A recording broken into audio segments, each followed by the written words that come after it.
Сегодня в обзоре попробуем коллекционный грог Nero de Inferno, который, как говорят, был создан как бустер для чернил, для не очень хороших, залить в очень хорошие чернила Eiding T1000. Я делал на них обзор, ссылочку оставлю.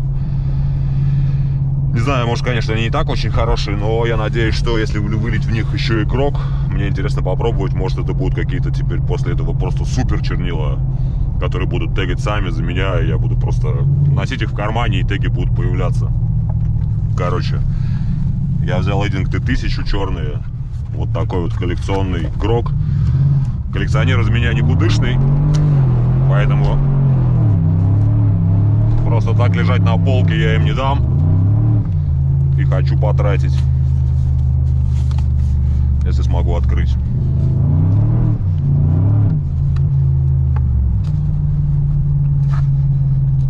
Так, как это вообще открывается хоть? Что происходит? Ну, короче, это не открывается, а рвется просто. Теперь.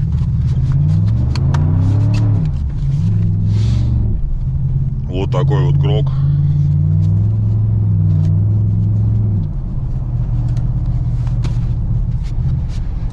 Небольшой.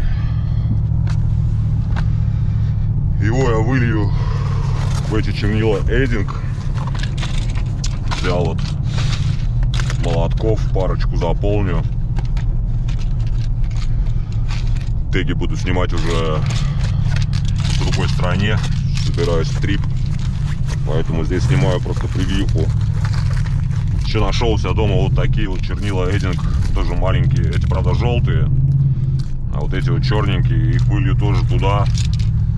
Будет микс из чернил сегодня у меня.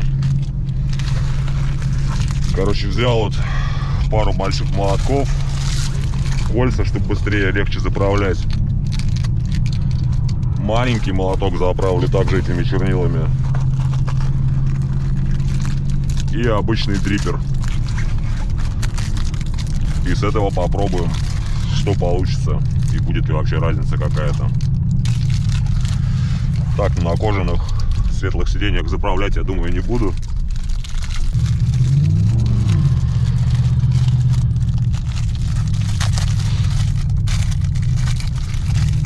Поставлю простановочные кольца на все маркера.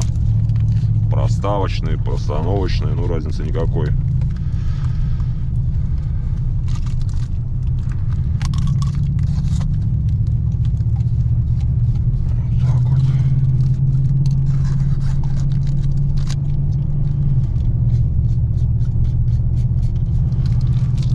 Маркер получился даже чуть подлиннее, чем был.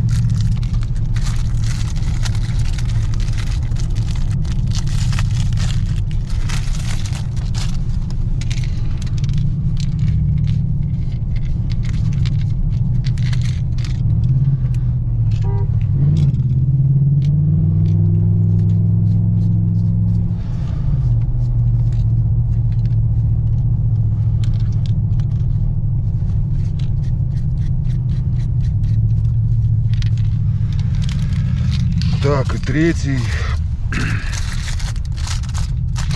Можно было использовать в одном, конечно, помповом маркере, чтобы сразу посмотреть, как пишет. Но так как я еду в другую страну снимать и рисовать, я заправляю сразу несколько маркеров, чтобы объем был меньше 100 миллиграмм, и я мог взять с собой это в самолет. Я думаю, с одного маркера тоже будет все понятно, но помимо обзора я все равно буду тегать, не все же снимать. Поэтому я сразу заполню на этом видосе 3 маркера и дриппер.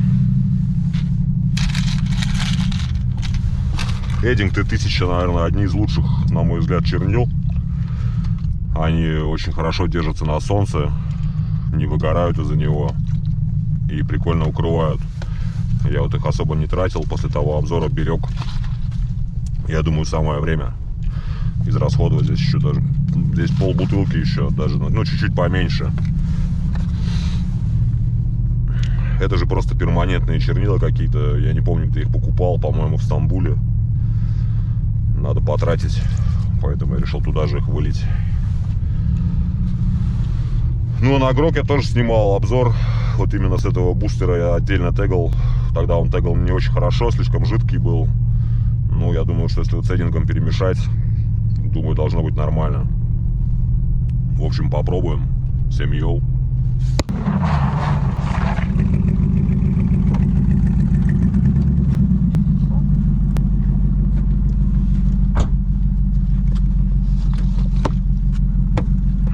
Чернила как следует перемешались. Все, вылил сюда.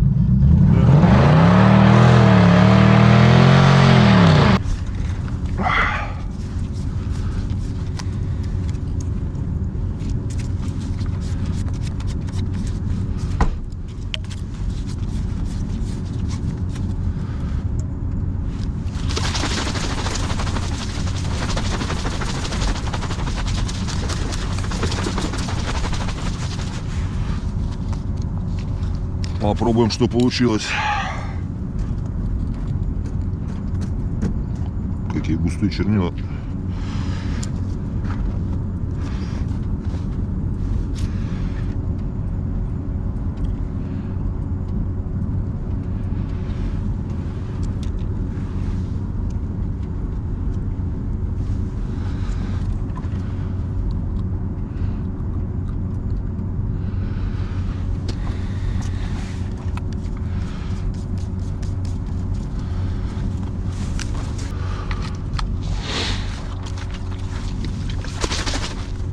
Ну что, погнали тегать.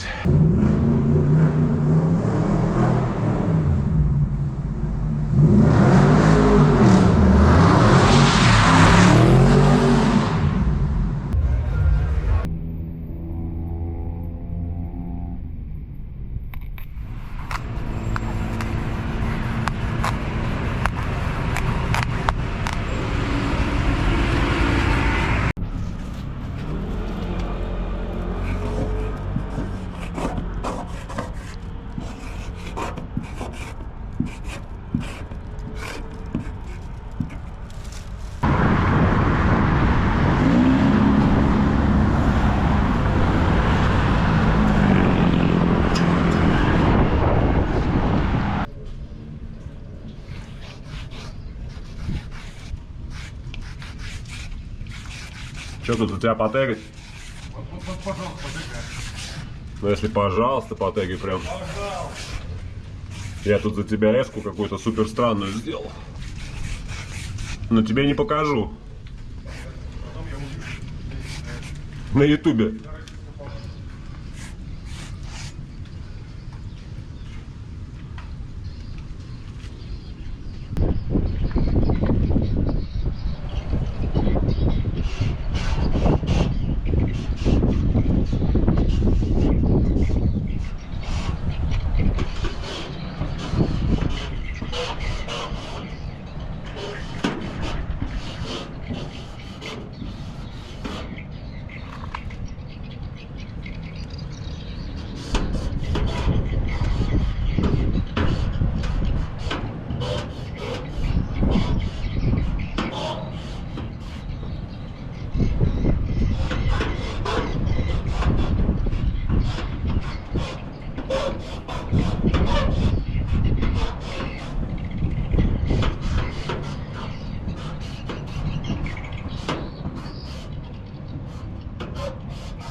Что, на марке кто-нибудь поймать может рыбу?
Да ладно, помой как-то. И уже пацан.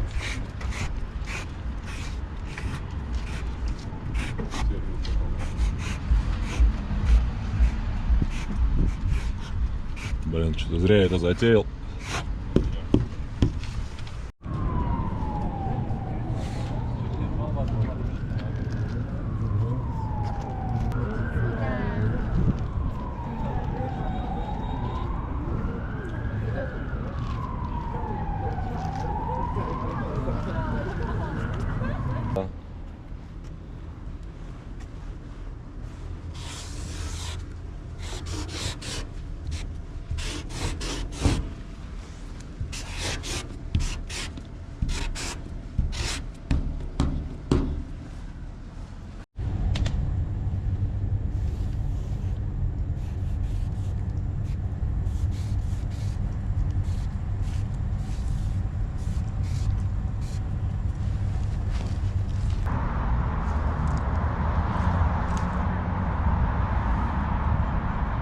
Протестировал чернила Эдинг плюс Nero de Inferno. Ну, на самом деле, не скажу, что что-то супер крутое получилось. Чернила как чернила, хотя тегали вроде неплохо, но в некоторых местах не очень. Плюс что-то с пером. 2 пера менял, и оба пера немного как бы стерлись, развалились от этих чернил. Не знаю, это были просто перья не очень хорошие. Либо так получилось, что из-за чернил перья развалились. А так в целом смотрите на теги видео, делайте свои выводы уж сами. Но я думаю, что Nero de Inferno за пару тысяч можно было не тратить в чернила за 5. Они и так неплохо писали, и что-то лучшего, мне кажется, не стало. Надо было вылить какие-нибудь чернила похуже. А так всем йоу, до новых обзоров.